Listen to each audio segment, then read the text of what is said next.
Joe Biggs here with Infowars.com with an update on Jade Helm 1.5 and how these architects and how the government of this operation continuously are caught in a lie. Now, back on March 22nd of this year, I brought the slideshow from SOCOM talking about Jade Helm to Alex during one of his breaks on the radio show. And he had an opportunity to look at it really quick, and he was just like, wow, just taken back from what was in these documents. So he immediately had me suit up. I came on the show and we discussed it, and about 15 minutes later we were linked to Drudge because, quite frankly, when you look at these slides, there's a lot of things in there that would help you raise concern and draw some suspicion. Everyone's seen these documents thus far, but that's why we are where we are today. That's why when you turn on Fox, CNN, NPR, you read your articles, your online magazines, whatever it may be, you're going to see something talking about Jade Helm. It's at the tip of everyone's tongue. Even politicians are talking about it, all the way down to our governor, Greg Abbott of Texas, who has now said that he is going to bring in National Guard to watch over these exercises. And a lot of the reasons why people have concern about the operation is lie after lie that the government continuously tells the American people. One of the first ones being a couple of days after Alex and I spoke about that on the show, the Stars and Stripes had quoted someone from the Pentagon saying that we don't know where these slides came from. We don't know what they're talking about. We don't know what this is, and just kind of brushed it off. And now, for a fact, we know that these are the actual slides talking about Jade Helm. No one made this up. This isn't some conspiracy. This is the actual set of documents talking about the operation, suspicious activity, loud noises, operations from 11 to 2 a.m. So that's why there's concerns, a lie there. And now today I've got to turn on my computer and read yet another lie from these government architects over this mission. I mean, it's just mind-blowing that it never ends. Jakar Jackson and I had an opportunity a few weeks back to go to Bastrop, Texas, and sit down at the county commissioners meeting and ask a couple questions, him and I, and also listen to other people's concerns about Jade Helm. And one of them was, how did the landowners find out about this? And this is what Lieutenant Colonel Mark Lastoria had to say. So how counties were picked in Texas comes down to this. The land was volunteered by the private landowner. They came to us. Okay? They are not getting any reimbursement for volunteering their land. They believe in training America's Special Operations Forces, not only in word but also in deed.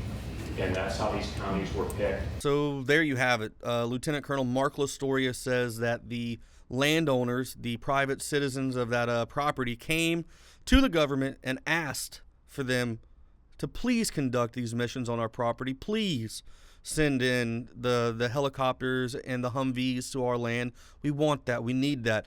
And he also said that there would be no compensation. I don't know if you guys heard that, but he said there would be no compensation. But for some reason, today we have an article out by News West 9 out of Big Spring, Texas. And this is one of the areas where there will be Jade Helm exercises conducted. And the title of the article, written by Julia Ding, says, Big Spring landowners paid to accommodate Jade Helm. This is a quote from the mayor, Larry McLeland. Now, didn't the lieutenant colonel just say that there was going to be no payoffs whatsoever? And in this article, it says that the landowners were approached by the government. So there you have it. These guys have been caught in a lie once again regarding this entire mission, which is why there is speculation. This is why there is concern from citizens in America as to what's really going on with this. There's nothing wrong with questioning the government and trying to find out, but when the answers you get are lies and flip-flop, it doesn't help out whatsoever. So what we're going to do now is to further show you how this has been happening over a long period of time, is we're going to go back to May 1998. We're going to take it way back when Alex Jones sat down and interviewed the chief of police, Al A. Philippus of San Antonio, and this has to do with the Delta Force trying to conduct missions in his city.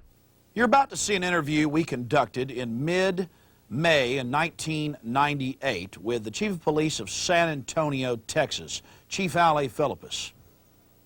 The chief was very concerned about what he called the attempts at bribery by Army Special Operations Delta Force. Also, the endangerment of public safety, all very serious issues.